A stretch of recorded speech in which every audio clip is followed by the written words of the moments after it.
নমস্কার সবাইকে আমার এই ইচ্ছে মতো চ্যানেলে স্বাগত জানাই। আজকের গোপাল ভাঁড়ের গল্প চোরের শাস্তি। গোপাল কিছুদিন একা বাড়িতে ছিল। তার স্ত্রী ছেলে মেয়ে নিয়ে বাপের বাড়ি বেড়াতে গিয়েছিল। এক রাত্রে গোপাল একা চৌকির ওপর বিছানা পেতে শুয়েছে। মাঝরাত্রি গোপাল গভীর ঘুমে আচ্ছন্ন। আচমকা খট করে একটি আওয়াজ হলো। অবাঞ্ছিত আওয়াজটা কানে যেতেই গোপালের ঘুম ভেঙে গেল। সে নিঃশব্দে মশারির ভেতর থেকে উঁকি দিয়ে দেখলো এক ছিচকে চোর শীত কেটে সবে ঘরে ঢুকেছে। মেঝেতে রাখা বাসন কোসনের সঙ্গে পায়ের গুঁতো লেগে যাওয়ায় অবাঞ্ছিত সেই আওয়াজটির উদ্ভব হয়েছে, আর তারই ফলে তার ঘুম ভেঙে যায়। গোপাল কোনো সাড়া না দিয়ে চোখ দুটো বন্ধ করে ঘাপটি মেরে বিছানা আঁকড়েই পড়ে রইল। বেচারা চোর বহু কায়দা কসরত করে সাধ্যমতো তল্লাশি চালালো, কিন্তু হায় পোড়া কপাল, হাতের কাছে এমন কিছুই সে পেল না যেটা নিয়ে গিয়ে 2-4 টাকা আমদানি হতে পারে। চোরটি এবার ঘরের কোণের দিকে গিয়ে দেখলো ইয়া পেল্লাই একটা জালা রয়েছে। কৌতূহলাপন্ন হয়ে সে জালাটির ভেতরে হাত চালান দিয়ে দিল। মুঠো করে করে ভেতরের বস্তু তুলে বুঝলো চাল, জালা ভর্তি চাল। গোপাল নাক ডাকানোর কৃত্রিম আওয়াজ তুলে ঘুমের ভান করেই পড়েই রয়েছে। শীতের হাত থেকে অব্যাহতি পাওয়ার জন্য চোরটি গায়ে এক শাল চাপিয়ে এসেছিল।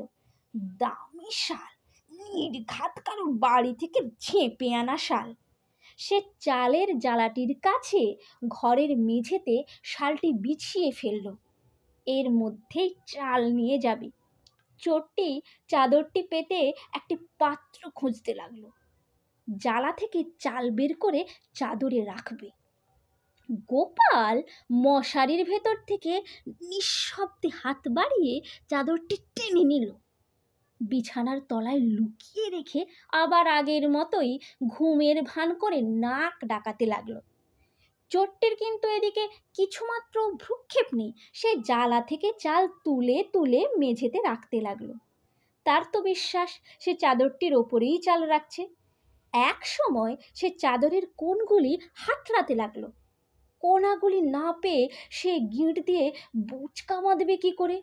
হায় পোড়া কপাল, চাদরের একটি কোণাও সে খুঁজে পেল না।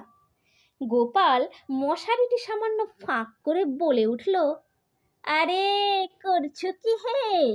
চাদরের খুঁটার পাবে কোথায়? চাদর ওখানে থাকলে তো সেটিকে আমি অনেক আগেই মশারির ভেতরে নিয়ে নিয়েছি। গোপালের কণ্ঠস্বর শুনেই চোরটি পালাবার চেষ্টা করলো। গোপাল তাকে সে সুযোগ দিল না। খপ করে তার একটি হাত চেপে ধরল। বেশ গম্ভীর স্বরেই তাকে বলল, পালাচ্ছিস কোথায়? জালা থেকে চালগুলো যে নামালি সেগুলি তুলবে কে? শীতের মধ্যে আমি তোর কাজ করতে যাব নাকি রে? চোরটি কেঁদে কেটে কেবলই বলতে লাগলো,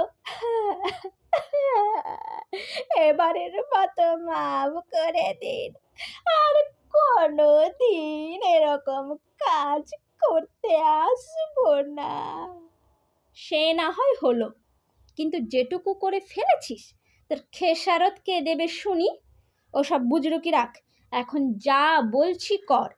চালগুলি জালার ভেতরে আবার তুলে রাখ, সিঁধটি বন্ধ কর, তারপর তোর চাদর নিয়ে বাড়ি যা। চোরটির আত্মায় যেন এবার শান্তি ফিরে এলো। বুঝলো মারধর তো করবেই না, এমনকি চৌকিদারের হাতেও তাকে তুলে দেওয়া হবে না। ফলে সে ব্যস্ত হাতে মেঝে থেকে সব চাল জালার ভেতরে তুলল। তারপর কাটা সেঁধটিকে মাটি দিয়ে বুজিয়ে দিল। মারধরের ভয়ের থেকে চাদরটির মায়া তার কাছে খুব বেশি, কারণ সেটাও সে এক বাড়ি থেকে চুরি করে এনেছিল।